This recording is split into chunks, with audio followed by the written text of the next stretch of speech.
দাদা কিছু বলেন, আপনার কাহিনী শুনি আমি। কাহিনী কি? কাহিনী পয়সা দিয়ে কি হবে? এই দাদাকে দেখছেন আপনি, এটা আমার ছোটবেলার দাদা। 100 টাকা এই ইনকাম দাদার হয়, সঙ্গে একটা মেয়ে দেখতে গেছিলাম, এই দাদার জন্য একটা মেয়ে দেখতে গেছিলাম। সেই মেয়ে দেখার কাহিনী, সে গেছিলাম 23 নম্বর রোডে, জায়গাটা আমি বলছি না। সেখানে মেয়ে দেখতে গেলাম বাইক নিয়ে, রীতিমতো দাদা 100 টাকা তেল ভরে দিল, গেলাম। ভালো, মেয়েটাকে দেখলো, দাদাও দেখলো, আমিও দেখলাম। দাদা আবার দেখার পরে বলছে ভালো করে দেখতে পারিনি, আর একবার দেখতে চাই আমি। ঠিক আছে, দাদা আবার মেয়েটাকে টাকা করালো। তো দেখতে গেছি একবার, মানে দেখি অন্ধকারে না দেখা গেলে কি বলবে? একটু আলোয় নিয়ে এসে দেখাতে হবে না? জীবনে একবার বিয়ে করবে, তাকে ভালো করে দেখবে না? তারপরে আপনি আপনার দেখার পরে মনে কেমন ফিলিং এসছে? মনে কি ফিলিং হবে? আমাদের পাত্তা দেয়নি, চলে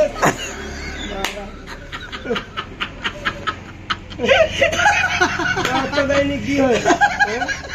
পয়সার গরম, পয়সায় পৃথিবী চলে না।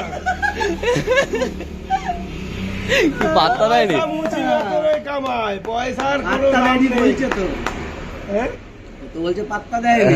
পাত্তা দেয়নি তো কি হয়েছে? হ্যাঁ, আমি কি অচল নাকি? কিন্তু সোনার আংটি, তাহলে? শুনেছি সোনার আংটি দেখা থাকে।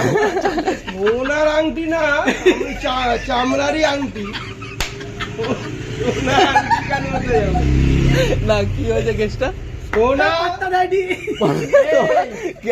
সোনা চামড়ার উপরে কোনো পাত্তাই দেয়নি। সোনার থেকে চামড়ার দাম বেশি, আমার দাম বেশি। আমি সোনাকে পরবো, সোনা মানে আসতে বলেনি, খেতে বলেনি, কিছু বলে? খেতে দিয়েছিল কিছু? হ্যাঁ, হ্যাঁ, খেতে দিয়েছিল। 500 টাকা দিয়েছিলাম।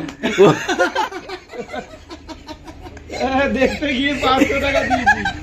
এবার আমার 300 টাকা রোজগার, 500 টাকা দেখতে গিয়ে দিই। কজন দেবে রে? হ্যাঁ, কজন দেবে? আমাদের পাত্তা দেয় না। সোনার কি দাম? সোনাকে আমি পরবো, সোনা আমাকে পরবে না। সোনার দাম তো কি হয়েছে? হ্যাঁ, সোনাকে আমি পরবো, সোনার থেকে আমার দাম বেশি।